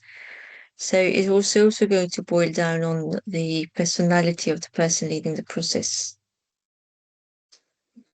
I would say. Any other questions? Any observations, maybe? No. All right. All right. Let's go on for a bit more. Yeah, but for ISO, the client can ask for a scope that is reduced. Yes, 100%. For ISO, they can. Let me just wait, because I think she's writing more. Yes. It is possible. And then you would. Hold on. I'm seeing comments pop up one by one. That's why I'm waiting.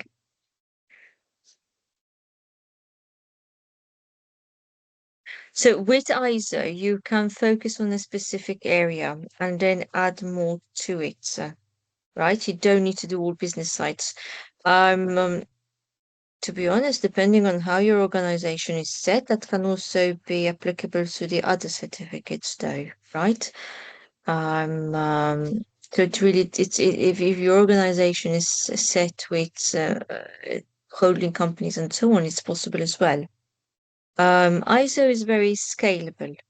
So yes, I fully agree. You don't have to do everywhere at the same time.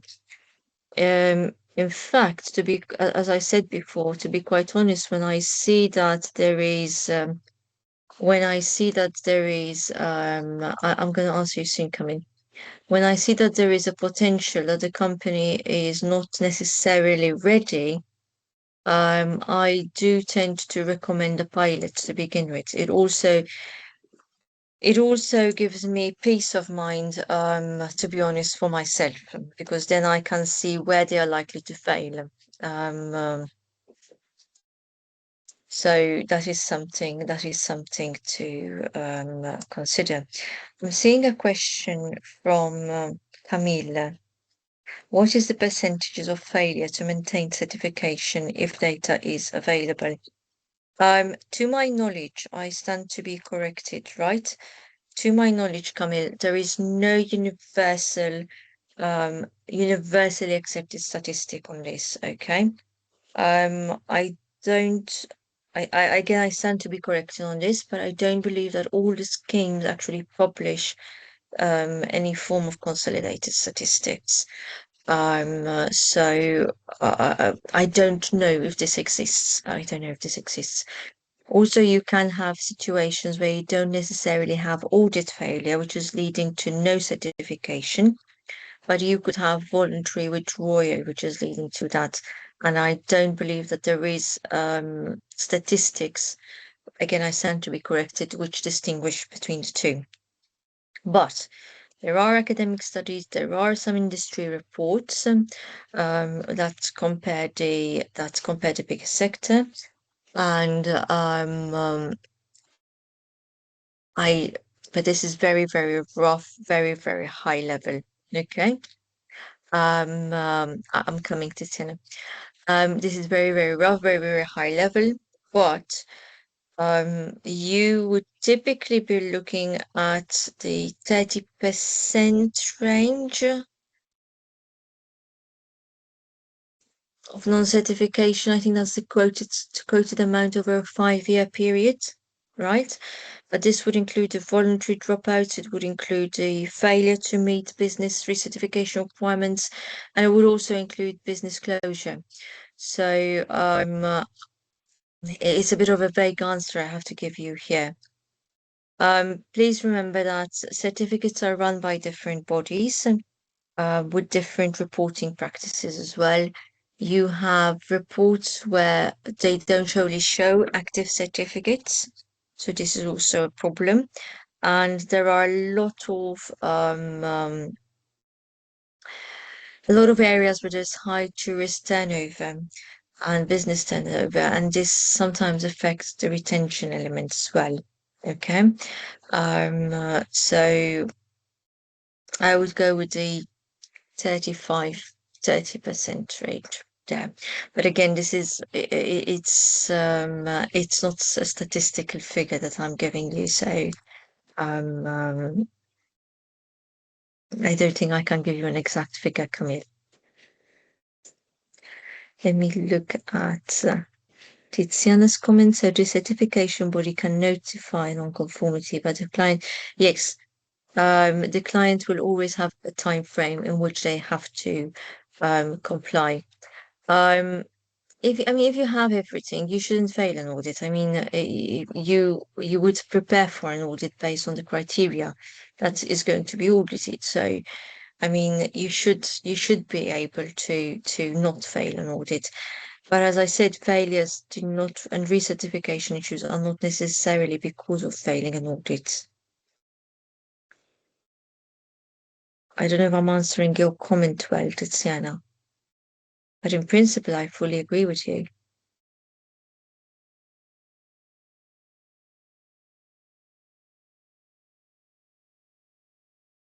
Right.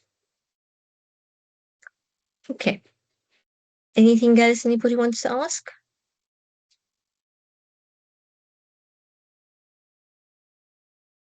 Okay, I'm noticing that there are a lot of people who have not interacted at all. Please, if you have any questions after this and you want me to answer them, possibly between now and I believe we'll meet again. If you have any questions, please feel free to send them to me or to Amanda, and I'll be very happy to come with answers in our next session. Okay. All right.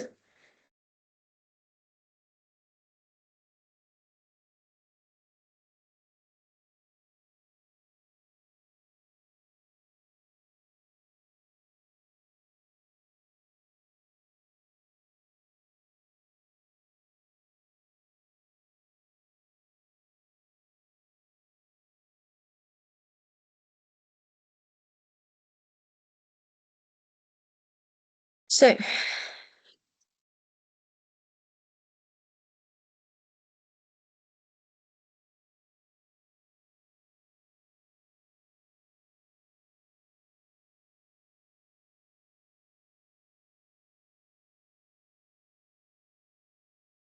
hold on, let me see why the slideshow is not working.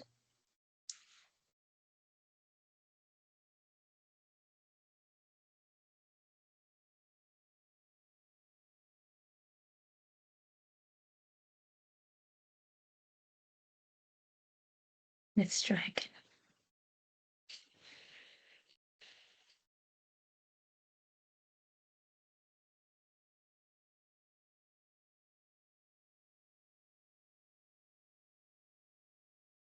All right. Okay, now it's working. So, of course, if you're doing this just for getting a certificate, it is definitely more than that, and it has to be a process which you do not just to be sustainable. You need to have a business objective for it. The process will involve documentation, monitoring, and verifying your practices. So there are different types of audits that you can do, and different types of paperwork that you need to keep. Most importantly is what we call the evidence portfolio. And we will be talking a bit more about this, and we will also talk a bit about the types and processes of audits. Let's start with the evidence portfolio. Okay, so one of the main things you need to have is a KPI log, a measurement log. You need to be able to show where you started from and where you are going with this. And in order to do that, you need to have facts and figures. So this is something that they will be looking out for. You need to be able to prove you need to have measures which are going to prove that you've actually improved your output and your environmental sustainability. Anything you purchase, anything you change, any fixture, anything, you literally keep everything in, depending on the type of organization you have and whether you're following certain procurement regulations. You would also keep documentation that shows alignment to that. You're going to be looking for biodegradable products. You're going to be looking for chemicals which are environmentally friendly. You're going to be wanting to keep the certification from the suppliers of origin. So, every step you're going to make, you're going to need a lot of documentation.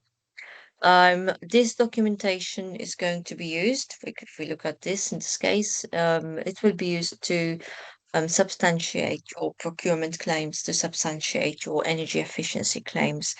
Very often with these products, you're going to also have indicated the amount of savings that will be made and the amount of benefit to the environment that will be made. So you will also keep hold of that. In terms of legal and safety documents, you can have things like waste collection certificates, waste separation.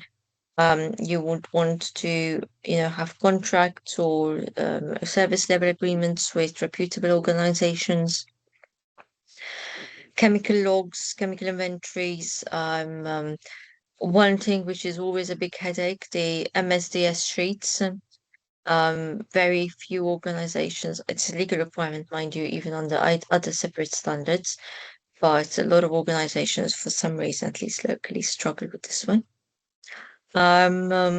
You obviously need to be able to show legal compliance. So when there is no legal compliance, that is going to be one of the NCs, which is going to be flagged. I mean, this is one of the very first things they look out for. And you also need to do a good risk assessment. In terms of training, you will need to present the current and the updated versions of the standard operating procedures. You will need to be able to indicate where changes were made. You will need to be able to indicate who attended, what did they attend for. So it really goes into the detail of the individual here. It's not just about the high level organizational requirements. You will also need to demonstrate that you have good internal alignment, that what you are giving training on, what you are preparing the staff for is actually aligned with what you're trying to achieve as an organization. Okay, so this is very, very, very important. In terms of technical elements, you're looking at maintaining very good logs. You are also looking at, I don't know, things like fail rate tests, flow tests, anything which could justify that you are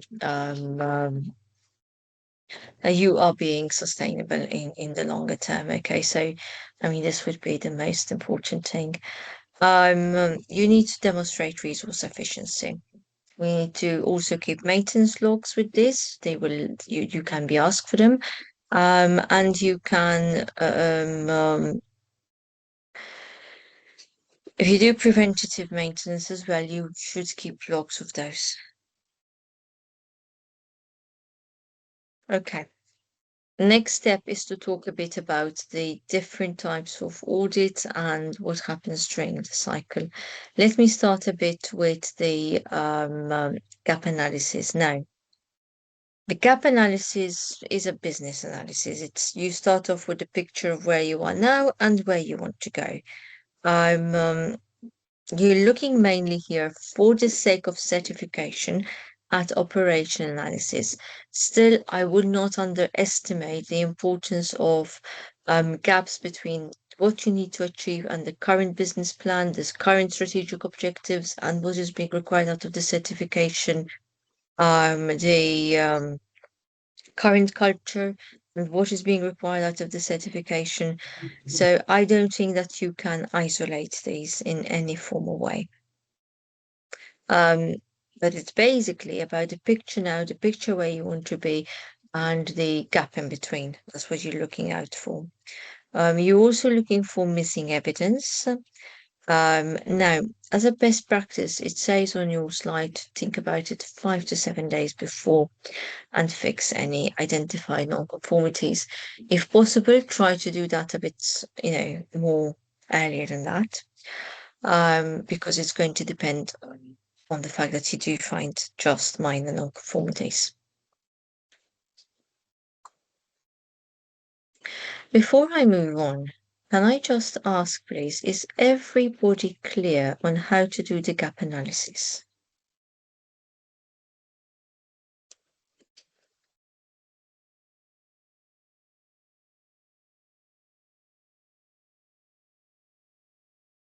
Okay, Camille says yes. Is everybody else clear on that?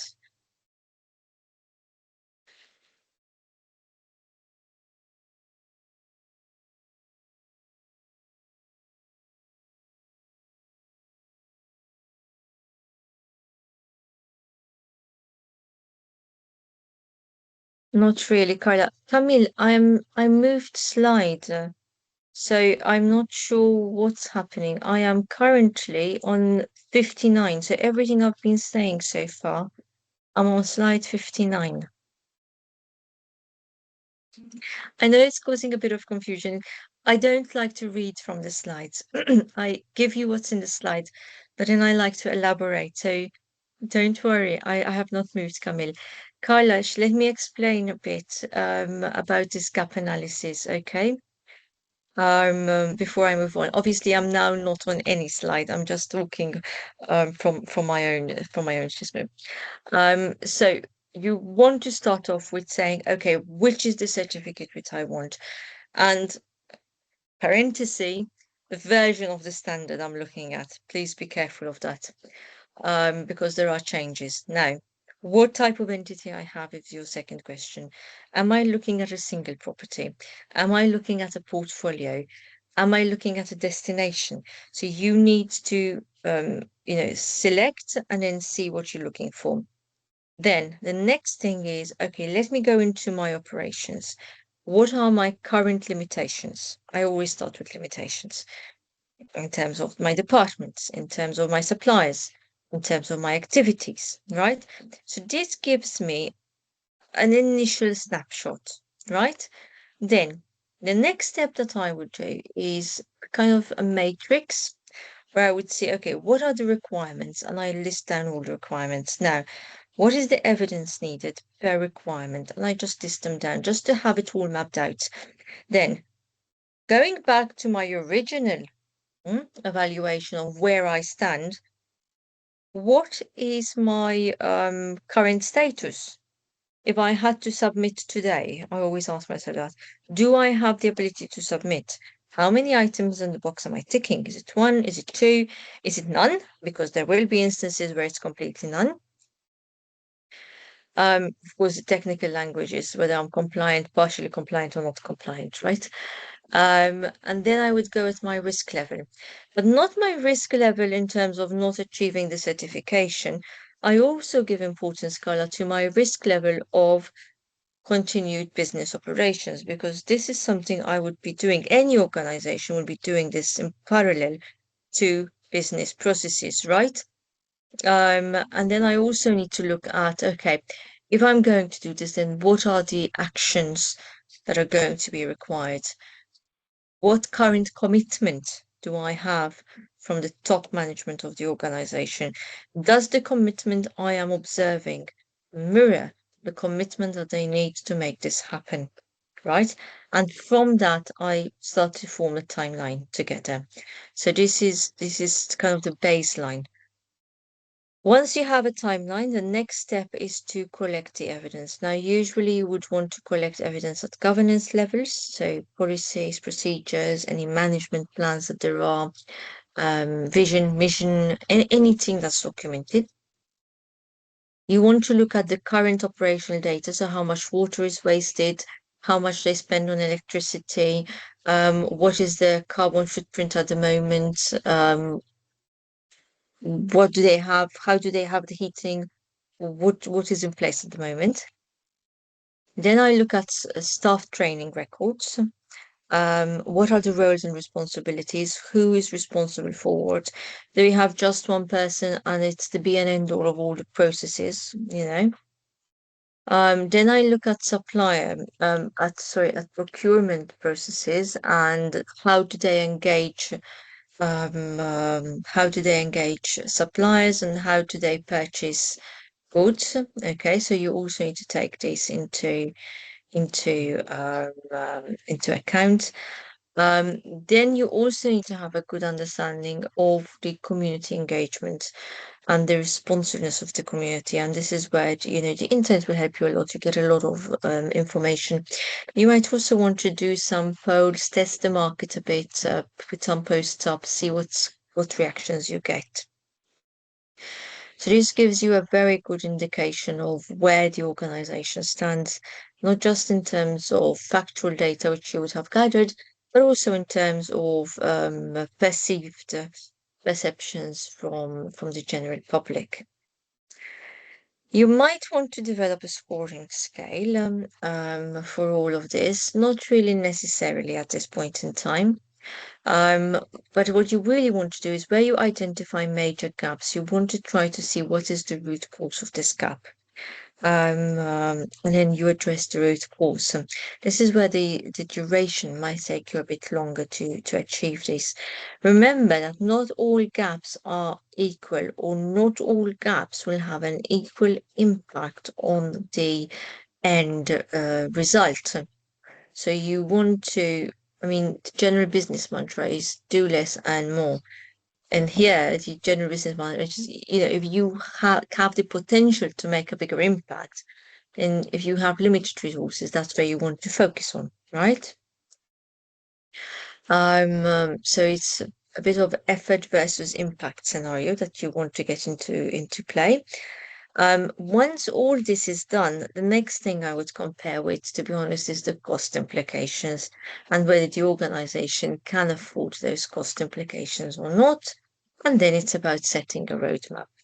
When it comes to the roadmap, but again, this is a personal preference of mine, I would rather not set the roadmap myself. I would rather act as a guide on the roadmap. Because that results in ownership from the organization. If it's a presented roadmap, very often you will not have full ownership from the organization. And, when there are other things which take priority, that's when things start to go slow down or go wrong. We have an expression, go south here, but is when problems start to arise. Again, very important thing when you're doing the gap analysis, you are looking out for the maturity level, and you need to be very mindful of the fact that organizations cannot see this as a paperwork exercise or a data collection effort. They need to see it as a change process that needs to happen within the organization. The gap analysis is not a third party audit. No, it is not a third party audit. It's something which is done internally. I mean, you can get somebody external to do it for you, and you can get the alliance to help you out, but it's not an external audit. This is the very beginning part of the process.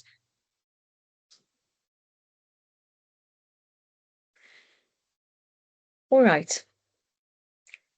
Was that okay in terms of explanation, Carla? Yes, thank you. All right, okay.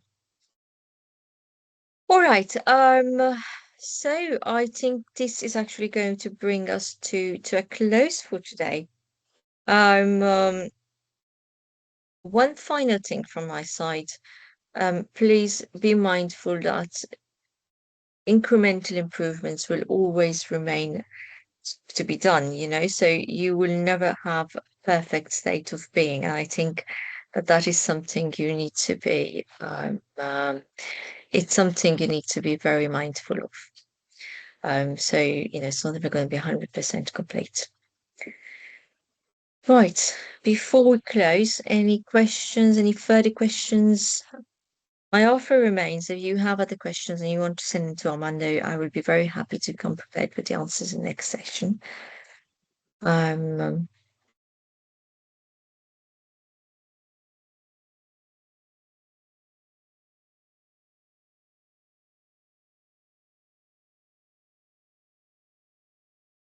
All right. So, if it's okay with you, Daniela and Armando, we can close here from my end for today. Thank you so much all for being with me. It's been a pleasure. Also, thank you for all your questions and interactions. I appreciate them. And yeah, thank you very much. I'm seeing a question, hold on, from Lydia. Is there any feasible and significant difference in certification process in EU or non-EU and in the MENA region? Okay. Yes, there will, depending on the process and what you're going for. There will be some differences. Yes. I mean, there will be differences mainly also in the audit mechanisms. But the certification itself will still be a global one. So it's really about areas of focus. For example, if you look at the MENA varies a lot by country. So you're going to have rapid growth markets with stronger governments, which are obviously more sustainably led in terms of their agenda, which are going to find it easier.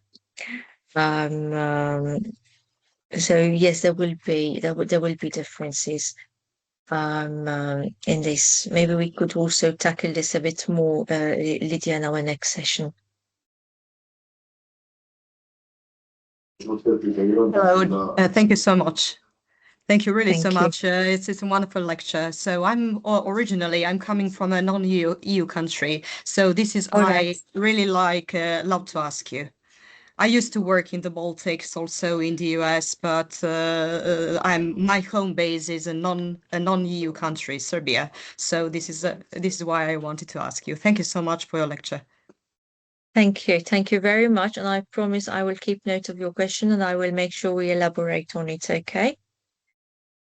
Thank you very much, Laura, and see you on Tuesday, next Tuesday. Yes. Okay. Thank you very much. Bye. Bye-bye. Bye-bye. Bye.